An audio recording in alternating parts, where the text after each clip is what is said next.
लीजिए सुनिए आचार्य चतुर्सेन शास्त्री के लिखे उपन्यास वयम रक्षा माह का भाग 120 देवानुग्रह मेरी यानी समीर गोस्वामी की आवाज में। रुद्र ने क्रुद्ध निश्वास छोड़कर कहा, हेमवती प्रिय, तूने ये क्या दुष्कृत कर डाला। मेरे अनुगत किंकर रावण और प्रिय रावणी का हित करने को दिव्यास्त्र देती। अब रावण क्या समझेगा? महातेज बाण सुनेगा तो क्या समझेगा भला? महादेव प्रसन्न हो, मुझे देवहित प्रिय है। देवेंद्र ने शची सहित कैलाश में आकर मेरी स्तुति की। आपको भी तो देव प्रिय है। रावण और उसके पुत्र पर आपका अनुग्रह है, ये तो ठीक है, परंतु क्या देवकुल का पराभव आपको अभीष्ट है? हरी शैलजा, तो इन देवों के पतित जीवन को देखती नहीं क्या? निरंतर सोमपान कर मत्त हो अप्सराओं के नृत्य गान भोग संभोग में व्यस्त रहते हैं। आत्मसुख ही उनका चरम ध्येय है। इनसे भला कभी निर्लोक की भलाई हो सकती है? रावण ही विश्व की कौन सी भलाई कर रहा है? उनकी रक्ष संस्कृति से आप सहमत हो? मैं नहीं हूं। क्यों भला वो देव दैत्य मानव दानव सबकी संस्कृतियों को आक्रांत करता है? रक्त की शुद्धि मुझे मान्य है। मैं वंश परंपरा पर श्रद्धा रखती हूं। आर्यों ने जो पितृ संज्ञा स्थापित की है, विवाह मर्यादा बांधी है, सौर चंद्रमंडल स्थापित किए हैं, यज्ञ विधि वेद विहित की है, कृषि वाणिज्य राज्य स्थापना राज्य व्यवस्था की जो मर्यादाएं बांधी हैं, उन्हीं ने तो निर्वंश में सभ्यता और नीति की मर्यादित संस्कृति स्थापित की है। क्या रावण ने ऐसा किया है? वो दुरंत तो अपने परशु ही को सर्वोपरि समझता है। युद्ध ही से सब बातों का निर्णय करता है। विचार भावना उसमें कहाँ है? जन जनपद रक्षण वो कहाँ कर रहा है? आप उस पर प्रसन्न हैं, मैं नहीं हूं। फिर वो पतित पर स्त्री को बलात् हरण करता है। ये तो अत्यंत अमर्यादित है, असह्य है, गर्हित है। कैसे आप देव दैत्य कुलपूज्य देवाधिदेव उसके इस दुष्कृत का समर्थन करते हैं? देवगण ही कौन सा सुकृत कर रहे हैं? इस पतित देवेंद्र को ही ले लो। इसने माता को मारा, पिता की हत्या की, यतियों को कुत्तों को खिला दिया, चोरी की, भ्रूण हत्या की, वृत्र और विश्वरूप का छल से वध किया। इसके अनाचारों का कुछ ठिकाना है? विष्णु की शह पाकर इस दुरात्मा ने महात्मा बलि को बांध सारा दैत्य समाज छिन्न भिन्न कर दिया। अब ये देव कौन सा सुकर कार्य कर रहे हैं? ये धूर्त वामदेव नारद? अरे, इलावर्त का वही भुक्कड़ ऋषि जिसे मैंने कैलाश में आने की मनाही कर दी है, केवल मधु और सोम के लालच में उस पात की इंद्र की स्तुति की ऋचाएं रच रहा है। परंतु ब्रह्मर्षि वशिष्ठ ने भी तो इंद्र की स्तुति की ऋचाएं रची थी। वे भी तो उसका स्तुति गान करते हैं। दासों के आश्रित हैं ना इसी से। दिवोदास और सुदास पर देवेंद्र और देवों का अनुग्रह हो, यही तो उनका ध्येय था। सो पूरा हुआ तो उसे छोड़ छाड़ आर्यावर्त में चले आए। मित्रावरुण है, ये जान सूर्यवंशियों ने उसे पुरोहित बना लिया है, परंतु मैं तो देवेंद्र की चर्चा कर रहा हूं। वो तो देवाधिदेव की स्तुति करता अघाता नहीं है, तो इससे क्या मैं उसके पातकों पर दृष्टि नहीं दूंगा? विष्णु ही को लो, वो दासों का मित्र था। पर जब इंद्र ने दासों के नेता वृत्र पर पंच सिंधु में आक्रमण कर उनके दोनों अवध नगर हरिपायु और महेंद्र द्वार ध्वस्त किए, तब विष्णु ने क्या दासों की मदद की?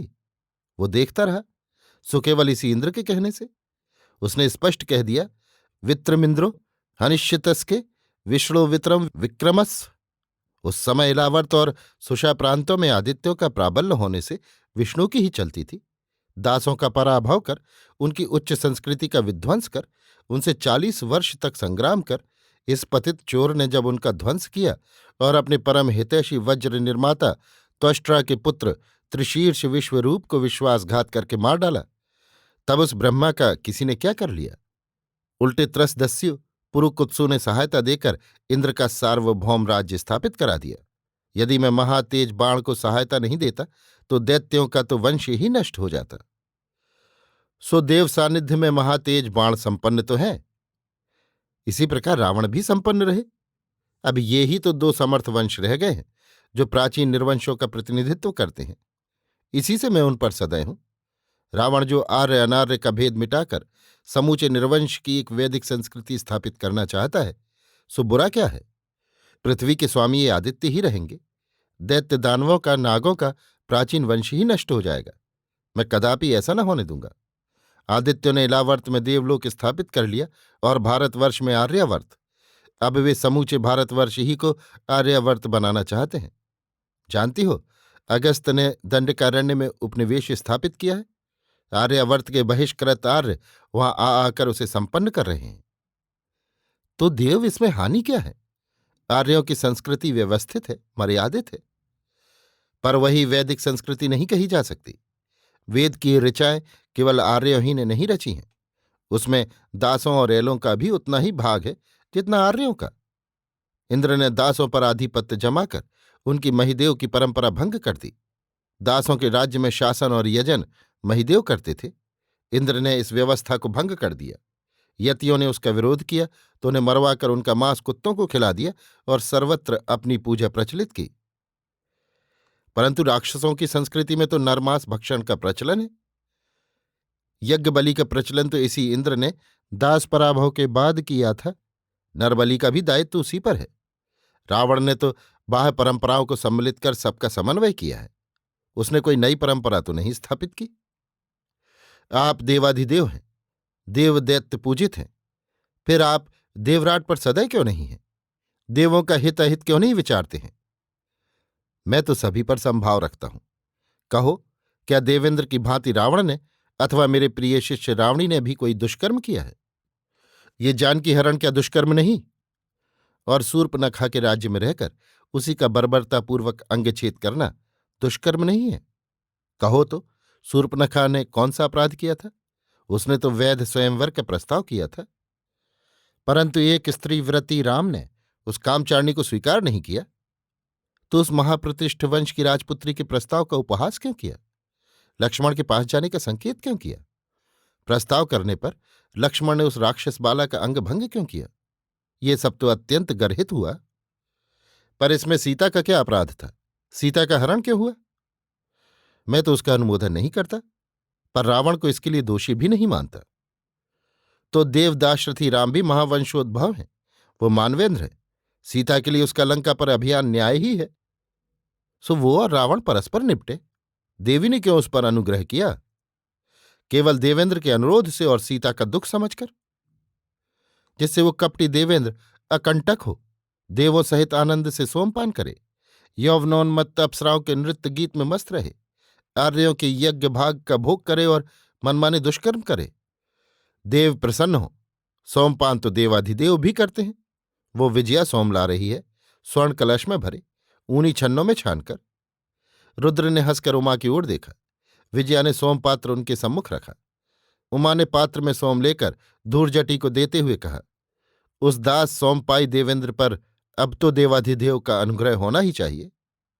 धूर्जटी ने सोमपान करते हुए कहा, प्रिय, जिसे तेरा अनुग्रह प्राप्त है उसे किसका भय है? तू देवेंद्र और दाशरथी पर सदैव है तो रह, पर मैं रावण पर कृपा करूंगा। मैं अभी लंका जाऊंगा। इतना कह और एक पात्र सोमपान कर वृषभध्वज कैलासी अपना विकट शूल उठाकर चल दिए। उमा क्षण भर स्तब्ध रहीं। फिर उन्होंने कुमार कार्तिक को बुलाकर कहा, पुत्र, तू मेरी आज्ञा से देव कार्य कर। देवेंद्र के अनुरोध से मैं उस पर सदैव हुई थी। मैंने दाशरथी राम को दिव्यास्त्र दे दिए थे, जिनसे वो महाबली दुर्जय रावण का हनन कर सके। अब कैलासी स्वयं रावण पर अनुग्रह कर शूलपाणी हो लंका गए हैं। वत्स, तो अभी देवलोक जाकर इंद्र को इस देवाश्रय से सावधान कर दे। देवेंद्र से कह कि पुत्र के मरने पर रावण रुद्र का आश्रय पाकर पुत्र शोक विदग्ध समर में प्रलयाग्नि प्रज्वलित कर देगा। देवेंद्र स्वयं रुद्र, मरुत, यक्ष और आदित्यों को साथ ले समरभूमि में दाशरथी की सहायता करें। यदि देवेंद्र अनुरोध करे तो पुत्र, तू भी उनके साथ जा। मैं दाशरथी राम की विजय की इच्छुक हूं। कुमार ने हंसकर उमा को प्रणाम किया और कहा, अम्ब, ये दास आपकी आज्ञा के अधीन है। जैसा आपका आदेश है मैं वही करूंगा। मैं दाशरथी राम और देवेंद्र पुरंदर की प्रीत के लिए अभी सुरलोक जाता हूं। आप प्रसन्न हो। अभी आप सुन रहे थे आचार्य चतुर्सेन शास्त्री के लिखे उपन्यास वयम रक्षामः का भाग 120 देवानुग्रह, मेरी यानी समीर गोस्वामी की आवाज में।